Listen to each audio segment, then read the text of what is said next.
Hey guys, welcome to agriculture IQ. Agriculture IQ में आपका स्वागत है। तो गाइस, आज हम नर्सरी और उसके मैनेजमेंट के बारे में जानेंगे।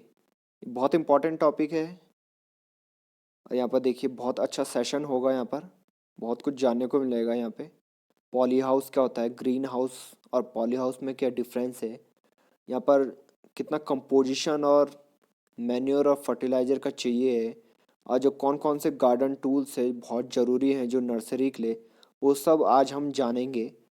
तो गाइज़, अगर आपने प्लेलिस्ट नहीं देखी है, ऊपर पूरी डेडिकेटेड यहाँ पर सीरीज़ चल रही है डीडीए की, तो ऊपर आई बटन में आप देख सकते हैं। पूरे वन बाय वन आप पूरे जो टॉपिक हैं वो क्रिस्टल क्लियर आपको हो जाएंगे। तो गाइज़, अगर आपने चैनल सब्सक्राइब नहीं किया तो चैनल सब्सक्राइब कर दीजिए और उसके आगे जो बेल आइकन है इसको ज़रूर दबाइए, जिससे कि मेरी हर वीडियो का नोटिफिकेशन आपको मिलते रहे। तो जल्दी से शुरू करते हैं नर्सरी और उसका मैनेजमेंट। तो गाइज़, ये आप देख सकते हैं टिपिकल यहाँ पर नर्सरी की फ़ोटो। और नर्सरी सबसे पहले देख लेते हैं किसे कहते हैं। Nursery in horticulture is a place और establishment where young plants are propagated and grown until they are ready for permanent planting और सोल्ड टू कस्टमर। तो गाइस, यहाँ पर देखिए इस तरीके से यहाँ पर एक नर्सरी होती है। यहाँ पर ट्रांसप्लांटिंग से पहले यहाँ पर जनरली यहाँ पर प्लांट्स को उगाया जाता है, जिससे कि वो डिजीज़ फ्री रहें और यहाँ पर कोई इंसेक्ट पेस्ट उसमें ना आए, और सूटेबल यहाँ पर कंडीशन, क्लाइमेट, टेम्परेचर उसको प्रदान करा जा सके, जिससे कि वो ट्रांसप्लांटिंग के लिए तैयार हो जाए। तो यहाँ पर जनरली यही बात की गई है। तो आगे हम देख लेते हैं थोड़ा साइट एंड सिलेक्शन। नर्सरी के लिए साइट और सिलेक्शन कैसी चाहिए रहती। Land available near a well travel highway, या फिर वेल ट्रेवल हाईवे के नियर नज़दीक, या फिर सिटी के रेलवे स्टेशन या फिर एयरपोर्ट के नज़दीक बहुत ही इकोनॉमिकल और बहुत ही अच्छी मानी जाती है। यहाँ पर जो लैंड है वो फेवरेबल होती है यहाँ पर नर्सरी के लिए। यहाँ पर जो देख सकते हैं आप, growing of saleable plants in as short a time as possible is important for economic success. जो डीप फर्टाइल साइल है वो बहुत ही ज़्यादा रैपिड ग्रोथ उससे की जा सकती है, और यहाँ पर कल्टीवेशन और हार्वेस्ट भी बहुत अच्छा होता है अगर आपको डीप फर्टाइल सॉइल मिल जाए। Hence soil for nursery should be ploughed very deeply and supplied with organic manure. जो लाइम और फर्टिलाइज़र है वो हमेशा आपको ऐड करना चाहिए, जिससे कि यहाँ पर जो एसिडिटी है वो वेल मेंटेन रहे और आपकी जो ग्रोथ है नर्सरी की वो बहुत अच्छी हो। लेआउट की अगर हम बात करें तो good layout of the nursery add to the beauty, convenience, comfort and economy, and as such call for proper planning. Layout simply आप गाइज कह सकते हैं कि एक तरीके से आर्किटेक्ट नक्शा टाइप का होता है कि कैसे कैसे आप नर्सरी को बनाएंगे, कितने कितने रो और यहाँ पर डिस्टेंस होगी प्लांट टू प्लांट, वो सब इस लेआउट में देखा जाता है। The nursery area can be divided into seed bed, nursery bed where perennial plants are planted, pot yard, plant propagation structure, greenhouse, glasshouse, earth drying space, office and sales counter, storehouse for tools and implement, packing material, manure, fertilizer, insecticide and fungicide। Over and about drainage and irrigation channel, यहाँ पर देखिए जो निकासी के लिए है वो उसका भी ध्यान रखा जाता है, क्योंकि कई बार ऐसा होता है कि आप कई बार पानी ज़्यादा दे देते हैं, तो निकासी भी बहुत ज़रूरी है, जिससे कि पानी सतह में रहे ना, फ्लडिंग का केस ना हो। ये भी यहाँ पर बताया है। जनरली यहाँ पर पॉली हाउस और ग्रीन हाउस में जनरली यहाँ पर जो नर्सरी है वो लगाई जाती है। पॉली हाउस में सिंपली यहाँ पर पॉलीथीन शीट का यहाँ पर प्रयोग होता है। ग्रीन हाउस में जो ग्रीन यहाँ पर शीट है उनका जनरली प्रयोग होता है। ग्रीन हाउस और पॉली हाउस, पॉली हाउस यहाँ पर बहुत अच्छे से आपको पता होगा। यहाँ पर अगर आप एग्रीकल्चर किया होगा आपने तो पॉली हाउस आप देख सकते हैं इस तरीके से होता है। यहाँ पर देखिए, यहाँ पर जो पॉलीथीन शीट है यहाँ पर ये आप देख सकते हैं। यहाँ पर ये वेल मेंटेन रहता है, जनरली बहुत गर्म रहता है क्योंकि जो सनरेज है वो ट्रैप कर लेती है सनलाइट अंदर ही। यहाँ पर जो टेम्परेचर है वो बना रहता है। और यहाँ पर ख़ास बात ये है कि इससे यहाँ पर जो इंसेक्ट पेस्ट है और डिजीज़ का खतरा बिल्कुल मिनिमम रहता है, अनटिल और अनलेस यहाँ पर कंटेमिनेशन ना हो। तो यहाँ पे बहुत अच्छा साधन है यहाँ पर प्लांट को ग्रो करने का। मैन्योर, फर्टिलाइजर और लाइम्स की अगर हम बात करें तो fertilizers and manure when added to soil increase fertility. ये बहुत कॉमन है गाइस, ये आपको पता होगा। जो फर्टिलाइजर और मैन्योर है उससे जो सॉइल की फर्टिलिटी है और जैसे कि बहुत ही हेल्दी प्लांट प्रोड्यूस हो सकते हैं। यहाँ पर आपको जो प्रॉपर नॉलेज है यहाँ पर मैन्योर, फर्टिलाइजर और लाइम की बहुत ज़रूरी है यहाँ पर देखिए, क्योंकि थोड़ा सा भी ऊपर नीचे अगर आप हिसाब करेंगे तो वो थोड़ा खतरा हो सकता है सॉइल के लिए। तो यहाँ पर देखिए जो इन चीज़ों को जो स्टोर करना है वो डैम प्रूफ प्लेटफॉर्म होना चाहिए, ताकि जो मॉइस्चर है वो कम से कम जाए, जिससे कि यहाँ पर जो खतरा है यहाँ पर जो खराब होने का यहाँ पर वो कम से कम हो। The element which enhance the growth of plants are nitrogen, phosphorus, potassium. ये बहुत ज़रूरी है गाइज। आपने सॉइल, यहाँ पर अगर आपने सॉइल वाला जो चैप्टर पढ़ा होगा उसमें ज़रूर पढ़ा होगा, जो प्राइमरी है एनपीके और जो सेकेंडरी है माइक्रो न्यूट्रिएंट, आपने सब पढ़ा होगा। तो इस हिसाब से आप देख सकते हैं जो एनपीके है वो तो बहुत इंपॉर्टेंट है यहाँ पर गाइज प्लांट की ग्रोथ के लिए। जो मेजर प्लांट फूड है nitrogen, phosphorus, potassium, manure of cows, horse, pig, sheep, hens and rabbit is an important source of organic matter in the soil. ये भी आपको पता होगा। जो इम्पोर्टेंस है लाइम की, इम्पोर्टेंस बहुत है गाइज। जैसे कि हमने कहा था कि ये जो जो एसिडिटी है यहाँ पर वो न्यूट्रलाइज कर देता है यहाँ पर लाइम, तो वो बहुत इंपॉर्टेंट है और उसको यूज़ करना भी बहुत इंपॉर्टेंट है। Lime also supply calcium. Lime यहाँ पर जो है वो कैल्शियम भी प्रदान करता है, जो कि बहुत इंपॉर्टेंट है, क्योंकि ये CaMgS यहाँ पर बहुत इंपॉर्टेंट है, यहाँ पर जो सेकेंडरी न्यूट्रिएंट में आते हैं। तो physically lime has a beneficial effect on soil structure.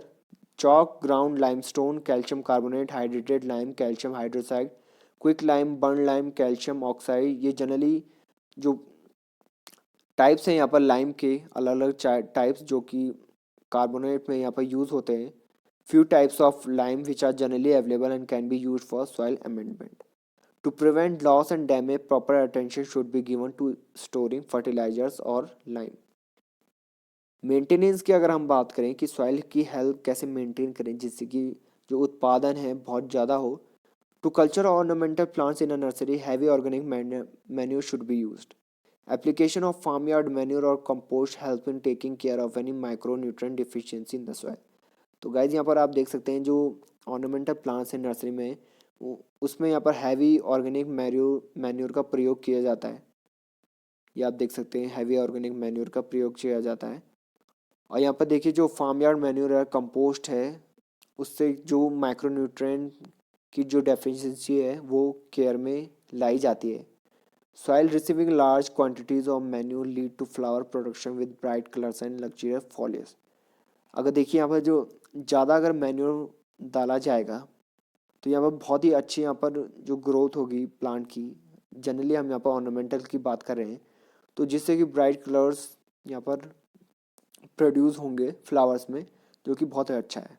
Build up our secondary and micronutrient fertility of the soil, counteracting the deleterious effect of soil acidity, salinity and alkalinity and sustenance of physical and chemical soil health are the key benefit associated with continuous application of farmyard manure। तो यह देखिए farmyard manure में generally बहुत ही अच्छा quantity में यहाँ पर सेकेंडरी और माइक्रोन्यूट्रिएंट होते हैं, जिससे कि जो यहाँ पर जो इफेक्ट है सॉइल एसिडिटी, सैलिनिटी और एल्कलिनिटी का वो कम से कम रहता है और जो प्लांट की ग्रोथ है वो बहुत अच्छी होती है।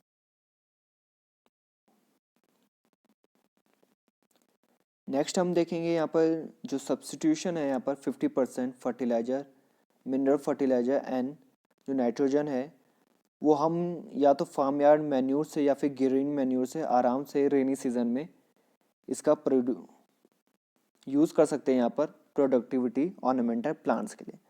यूजेज ऑफ सीवेज स्लज, जो यहाँ पर स्लज है, यहाँ पर जो पिट का जो वो है मैन्यूर है या फिर पैलेट फर्टिलाइजर है, वर्मी कंपोस्ट है, यहाँ पर जो केंचुए से जो कंपोस्ट बनता है, और bio fertilizer should be encourage, इनको इनकरेज करना चाहिए।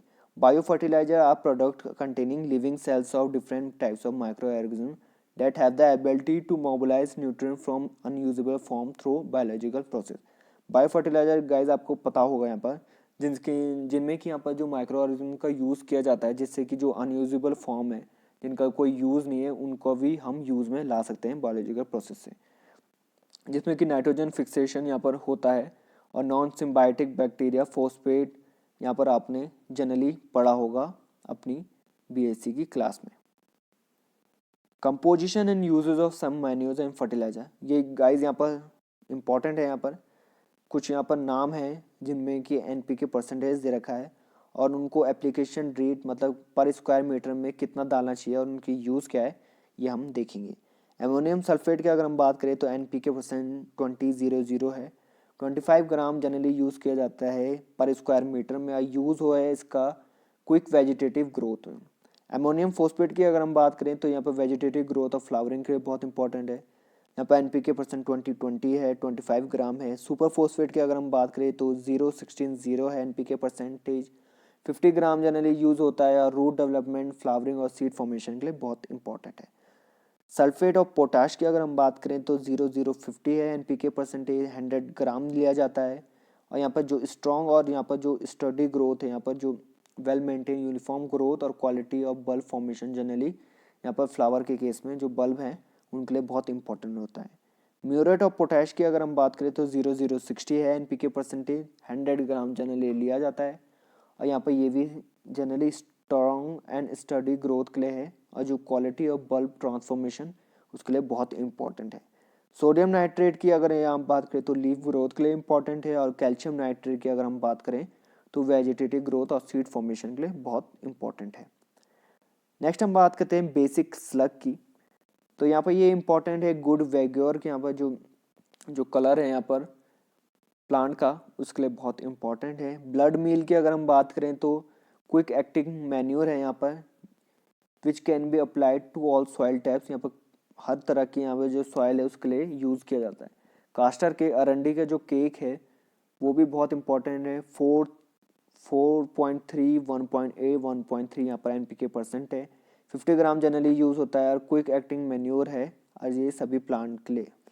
जो फार्म यार्ड मैन्योर वो जनरली सॉइल इम्प्रूवर के लिए यूज़ होता है। गार्डन कंपोस्ट वो इम्प्रूविंग और मेंटेनिंग सॉइल फर्टिलिटी के लिए होता है। लीफ मोल्ड की अगर हम बात करें तो सॉइल कंडीशनर बहुत ही अच्छा सॉइल कंडीशनर है।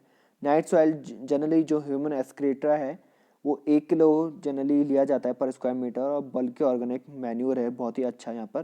पोल्ट्री मैन्योर की अगर हम बात करें तो बहुत ही very rich in plant nutrient, बहुत ही अच्छे यहाँ पर न्यूट्रिएंट्स यहाँ पर उसमें होते हैं। 100 ग्राम जनरली लिया जाता है पर स्क्वायर मीटर में। ड्राइड सीवेज स्लज की अगर हम बात करें तो गुड सॉइल कंडीशनर है। वुड ऐश की अगर हम बात करें तो स्ट्रॉन्ग एंड स्टडी यहाँ पर ग्रोथ ऑफ प्लांट के लिए बहुत इंपॉर्टेंट है।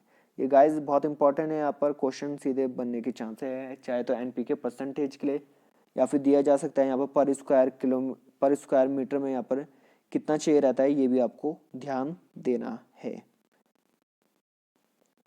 नेक्स्ट हम बात कर लेते हैं गार्डन टूल्स की कि गार्डन टूल्स में कौन कौन से इंपॉर्टेंट है। Spade, shovel, pick, pickaxe, drag, rake, hard work, rammer, hammer, crowbar generally use होते हैं यहाँ पर गार्डन टूल्स के लिए। कटिंग के लिए अगर हम जनरली देखें तो नाइफ्स ऑफ वेरियस काइंड, चाकू यहाँ पर देखिए जो जनरली जो कॉमन है, यहाँ पर आप सोचते होंगे कि कटिंग के लिए सिर्फ चाकू ही यूज़ होता है पर यहाँ पर बहुत सारी चीज़ें यहाँ पर knifes of various kind, pruning knife, budding knife जो अलग है, प्रोपेगेटिव नाइफ अलग चीज़ है, share, has share, grass ageing shares, pruning shares यहाँ पर, स्टैंडर्ड ट्री प्रूनर, सेकेटियर, एक्से। सेकेटियर यहाँ पर जनरली यहाँ पर इस तरीके से होता है, यहाँ पर जो इसका ये मुंह है ये जनरली यहाँ पर स्टेम में यहाँ पर काटने के लिए होता है। फोल्डिंग सो वाटरिंग के लिए अगर हम बात करें तो watering can, bucket, syringe, seedling water scan generally use होते हैं। लॉन के लिए यहाँ पर जो लॉन मोवर है, लॉन रेक है, turf aerator, rollers of different size. Turf aerator की अगर हम बात करें तो गाइज ये इस तरीके से यहाँ पर टर्फ एरेटर है, यहाँ पर बहुत ही अच्छा है। यहाँ पर जो जो इवन यूनिफॉर्म करने के लिए ये बहुत ही इंपॉर्टेंट है। क्रोबार की अगर हम बात करें गाइज, जो क्रोबार है यहाँ पर तो क्रोबार इस तरीके से इसे कहा जाता है और जो यहाँ पर रैमर है वो इसे कहा जाता है। पिक्चर से आपको बहुत थोड़ी क्लैरिटी मिल रही होगी। नेक्स्ट हम बात करते हैं इरिगेशन के लिए अगर हम बात करें तो रबर होज, पॉलीथीन पाइप, स्प्रिंकलर, स्प्रेज और जेट का इस्तेमाल किया जाता है। ग्राउंड लाइंस को लेइंग करने के लिए garden line, reel chain, measuring rod और स्टॉक का प्रयोग किया जाता है, स्टेक। नेक्स्ट हम बात करें स्प्रेइंग की, तो स्प्रेइंग में यहाँ पर डिफरेंट टाइप्स ऑफ स्प्रेयर है, knapsack sprayer, exterior pump sprayer, duster. आगे हम देखेंगे यहाँ पर फोटो के साथ, तो यहाँ पर देखेंगे बैकपैक स्प्रेयर, ये इस तरीके से, नैपसैक स्टीरियर स्प्रे यहाँ पर इस तरीके से है, और जो डस्टर है जिससे कि डस्टिंग की जाती है वो इस प्रकार आप देख सकते हैं। नैपसैक जनरली यहाँ पर कंधे पे रख के यहाँ पर स्प्रे किया जाता है, तो आपने कई बार देखा होगा किसानों को नैपसैक हैंड स्प्रेयर यूज़ करते हुए। शेडिंग मटेरियल की अगर हम बात करें तो गूगल और बुल रश, बैम्बू और grass stems, wire netting for supporting light and heavy climber, hessian cloth, polythene sheet, net etcetera generally use किया जाते हैं। हैंड ग्लव्स जो कि फैब्रिक लेदर के यूज़ होते हैं। लेबल्स जो जनरली जैसे यूज़ होते हैं नर्सरी में, जैसे कि ये अगर बेड है तो यहाँ पर लेबल्स लगाए रहते हैं कि जिससे पता चले कि ये पर्टिकुलर जो नर्सरी है या जो बेड है वो किस चीज़ का है। उसकी बात करें तो zinc, wooden, tin, aluminium, plastic, vinyl coated paper और कार्डबोर्ड के बनाए जाते हैं। कंटेनर्स की अगर हम बात करें तो पॉट्स, डिफरेंट साइज के यहाँ पर पॉट यहाँ पर दिए जाते हैं। अर्थन, मिट्टी के यहाँ पर, या फिर प्लास्टिक के जो पॉट्स हैं वो डिफरेंट साइज की जनरली यहाँ पर बात की गई। यूटेंसिल, अगर अलग अलग जो यूटेंसिल है उनकी बात करें तो सीव्स जो छन्नी होती है यहाँ पर जो मैन्योर वगैरह छानने के लिए वो यूज़ होती है। Screen, grind stone, ladder, packages, broom, plant support like bamboo, tree guards और gabion leaf blowers for collecting leaf, fertiliser sprayer, tying material like local twines of cotton, jute, hemp, coconut, polythene और polythene etcetera यहाँ पर generally use होते हैं। तो guys ये था आज का सेशन। आई होप नर्सरी और मैनेजमेंट से रिलेटेड जो भी आपके डाउट हैं वो क्लियर हो गए होंगे, और यहाँ पे अगर कोई क्वेश्चन यहाँ पर रेज होता है नर्सरी से तो उसका आंसर आप बहुत ही आसानी से दे देंगे। तो गाइज आज का सेशन इतना ही था। Thanks for listening and have a great day.